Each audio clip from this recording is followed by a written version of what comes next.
a level of regulation that would have prohibited Henry Flagler, Walt Disney, and almost every other entrepreneur that's built a major business from coming in. It would have also prevented things like NASA. NASA couldn't have come to Florida. Lockheed Martin, some of the other major entities could not have come under the terms of the game today. And that's one of the things I like to do is I like to take football, and I'm not a big football fan. But the reality is politics and regulations are football games. And for a long time, property owners, if you put one man on the field, and what is it, 11 on the other side? 11 on the other side, and they basically get slaughtered. Doug and I like to say we've been sending our guys out of the foxhole one at a time. And it's called a land use application. They're usually defended by one engineer at a podium. And guess what? They get slaughtered. And the answer to that CPR is working on is to give property owners a greater voice. Well, guess what? How many times do we have to get quarterback sacked? How many times do you have to see your guy decimated at the top of the hill? And the answer is we've got to unite. It's a political game. It's a political tug of war. And so what CPR did is coming together and saying, at those public hearings, in the news media, property owners are going to have a voice that's saying this is wrong. What you're doing is encroaching on freedom. In the absence of that, what do you read in the newspaper?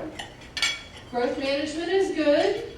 Regulations are wonderful. County commissioners wander around the building and they go, how are things going? Just fine. Keep adding. Keep adding. You know? And that's the why we've seen that encroachment. So CPR's mission is to get out there and start talking about the ideological issue of freedom and to talk about property rights again. And so our mission as an organization is to educate the public, elected officials, and we've also worked to educate the courts. And we've got some programs there that we're working to do. And we do that through a variety of mechanisms. When I joined CPR, I inherited a very nice list of Central Florida business leaders through Doug. And I also inherited a cubicle. And so I went and I said, well, how does one defend property rights? Where do you start? Where do you start in a mammoth state the size of Florida? And so Doug had some existing programs, and on your chairs is a brochure from CPR, and the back of that says, CPR's grassroots activities include, and these are 5 or 6 major categories of what CPR does. And basically, we monitor regulations. You got to know the enemy in order to fight it. You got to know what's going on the ground. We have some great friends at the Florida Retail Federation that have a great website that is called Ordinance Watch that keeps us alert to ordinances all around the state. We also have a network of people just like you who, if they happen to read in their local newspaper or they talk with the commissioner and they say, well, hey, we're going to be working on an ordinance to that, and if the hairs go up on the back of your neck, you send me an email. And you say, look, I'm hearing this is coming, there's rumors of this ordinance, so CPR can get involved. We also represent property owners at public hearings.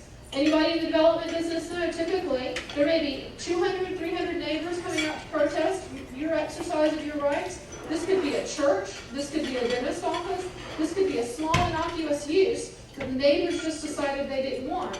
Well, guess what? You now have somebody, if you call CPR, whether you're a member or not, if you call us and say, we've got a hearing where we think there are going to be NIMBYs, or we think our property rights are at stake, if we can drive there, you're going to have representation. We also communicate directly with elected officials.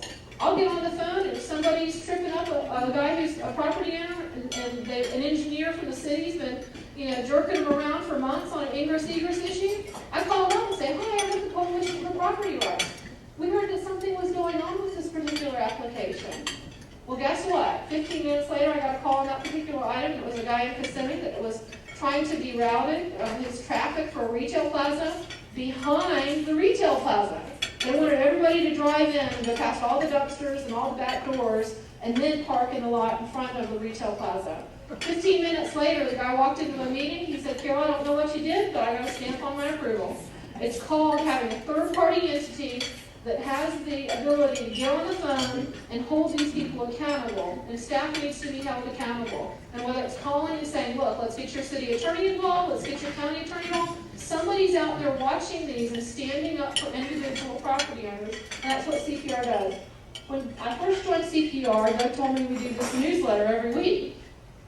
And I go, what? And he said, yeah, every week. Every week, CPR puts out a column on property rights. Different issues, different topics, goes out to every state legislator, and many local officials. We have a pretty vast database of local officials, and any property around the state. Every week in Florida since Doug founded CPR in 2001, almost every week there's been a property rights email winging its way around Florida talking about the importance of property rights in different venues, different fashions, and sometimes with a crazy headline to get your attention in case you haven't read it in 2 weeks.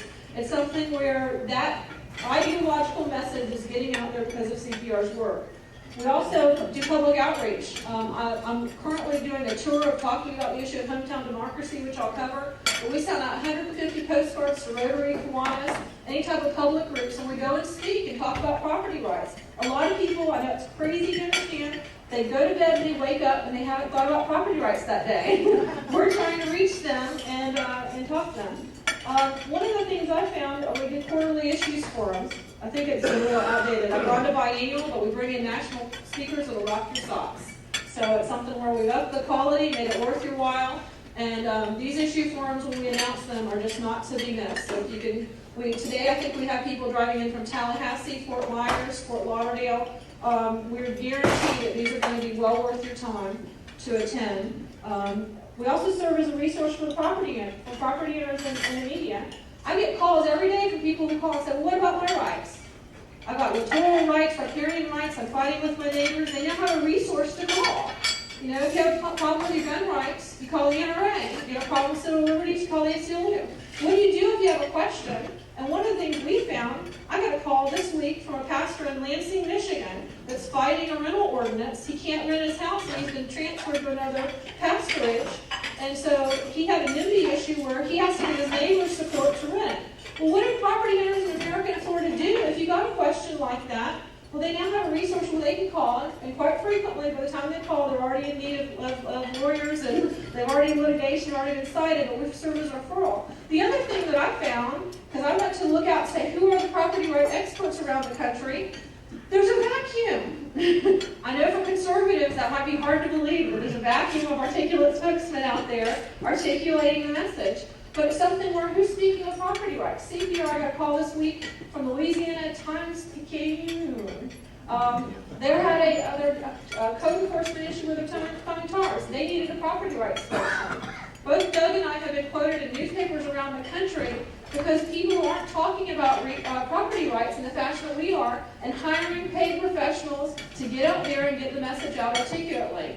We've got, in the back of the room, I've got a number of op-ed pieces that we've got, that we have done. I even did one on Earth Day. I got top of the fold in the editorial section on Earth Day, and it says, Earth Day, take a builder to lunch.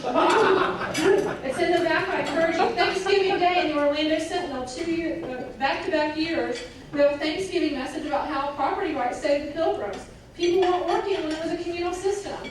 They put in property rights, which is a wonderful passage of an old text that basically said, even women who had formerly claimed frailty took to the fields and took their children when they got that ownership right. And lastly, we also coordinate with like-minded trade groups.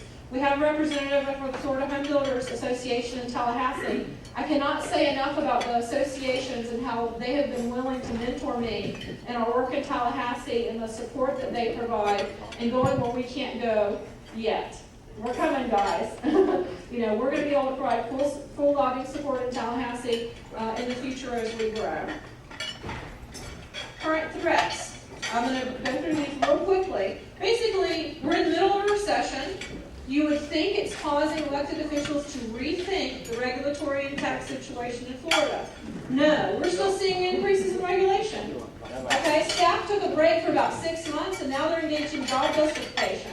All the ordinances they wanted to do a year and a half ago, they're now dusting off and say, well, you know, there's never going to be a perfect time. Let's rewrite this code.